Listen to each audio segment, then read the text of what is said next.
La ville de Strasbourg, capitale européenne, est en pleine ébullition en attendant l'arrivée de la flamme olympique. Mercredi 26 juin, 4 Strasbourgeois ont été choisis afin de porter la flamme olympique à travers la ville. Parmi ces 4 personnalités figure un Camerounais, Yves Wansi. Né à Yaoundé, ce jeune homme pose à côté de Matt Pokora, Arsène Wenger et Krisi Sali.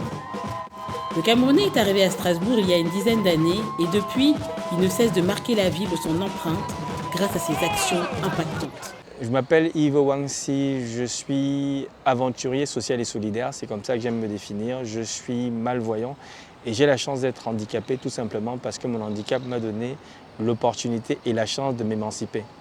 Je suis né au Cameroun, j'ai grandi dans 2 villes, donc notamment Yaoundé et Douala. Pourquoi? Parce que mon père, suite à ses fonctions professionnelles, il a très souvent été affecté, il était dans le sport. Et en fait, j'ai grandi à Douala dans le quartier de la Cité des Palmiers. J'étais à l'école publique de la Cité des Palmiers. Après, j'étais au collège Chevrail, pour ceux qui connaissent. Ensuite, nous avons été affectés à Yaoundé où j'étais. Nous avons habité au quartier Biémassi Acacia, pour ceux qui connaissent. Un quartier extraordinaire où j'ai passé mes plus belles années, où j'ai tous mes amis d'enfance. D'ailleurs, je pense encore très souvent à eux. Et je leur ai fait un big up s'ils me voient. Et ce quartier m'a beaucoup appris en fait la joie de vivre, la persévérance et l'amitié, tout simplement. En 2012, j'ai cofondé une association qui s'appelle Vue d'Ensemble. Vue d'Ensemble, qui est une association qui a pour objectif de militer contre la sédentarisation des personnes en situation de handicap visuel. Ensuite, notre association a évolué. En 12 ans, ça fait 12 ans, on l'a créée. Elle a évolué et elle est partie collaborer avec d'autres associations qui militaient pour d'autres handicaps, des handicaps sensoriels. Et donc, nous avons mené plusieurs projets, notamment sportifs, culturels, de loisirs récréatifs. Nous avons lancé un festival qui marche très bien depuis 6 ans, qui s'appelle le Festival Entendez Voir, donc qui est le rendez-vous de la culture accessible à tous.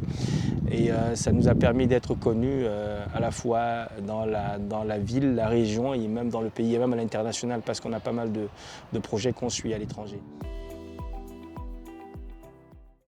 Au Cameroun, depuis 3 ans, avec mon binôme Achille Gouem, nous avons lancé plusieurs projets, notamment accompagnés par Verle Janssen, qui est l'épouse de l'ambassadeur de Belgique au Cameroun, où on a lancé ce qu'on appelle le Diversity Days. On a lancé ce projet pour suivre les personnes handicapées visuelles au début, mais aussi on a évolué au Cameroun depuis 3 ans, où on a lancé ce Diversity Day, où on est sur plusieurs handicaps, notamment le handicap auditif, et aussi un peu les autistes. Et donc, cette ONG-là travaille, nos bureaux sont essentiellement à Yaoundé.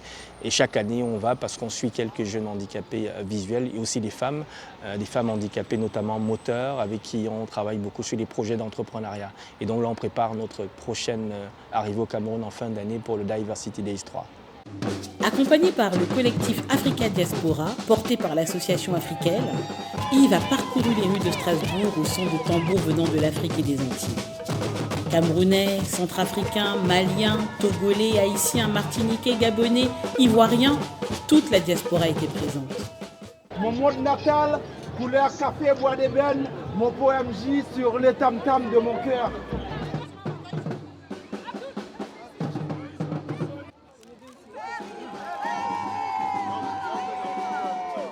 La flamme olympique a fait le tour de l'Alsace, du sud au nord, et a fini son parcours en commencé à 8h30 à Mulhouse pour arriver à 17h44 à Strasbourg, où Yves l'attendait.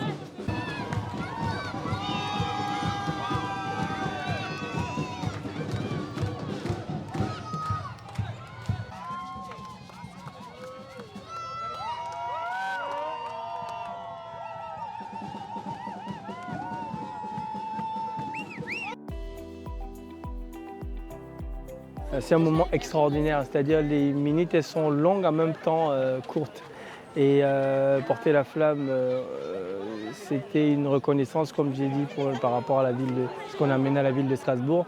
Et surtout voir autant de monde, autant de gens qui te donnent de l'amour pendant toutes ces années, pendant ce moment, qui t'acclament, qui t'applaudissent, franchement.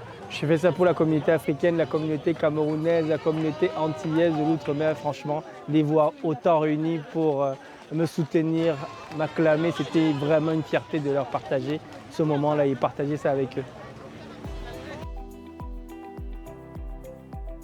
le chaudron avec la foule qu'il y avait, c'était incroyable. La foule, ça fait peur, même si j'ai beaucoup d'habitude d'avoir un public où la foule devant moi peut parler lors des événements dans lesquels je participe ou les conférences.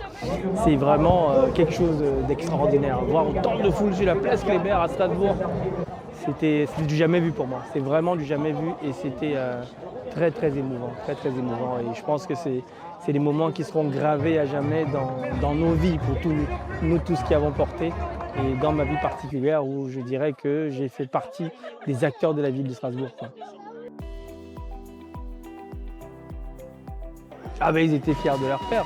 Ils étaient fiers de leur père et j'espère qu'ils seront fiers aussi de cette flamme en se disant que c'est une flamme, c'est un flambeau, c'est un relais que je leur ai donné et que ça peut leur porter, je ne vais pas dire porter chance, mais porter vraiment une énergie positive pour leur avenir en se disant que j'ai envie peut-être de ressembler à mon père, de faire des choses comme mon père et peut-être aller au-delà de ce que mon père a fait. Moi, je prends l'exemple de leur père, enfin, je prends l'exemple de mon père qui était quand même, on va dire, célèbre par rapport à ses actions.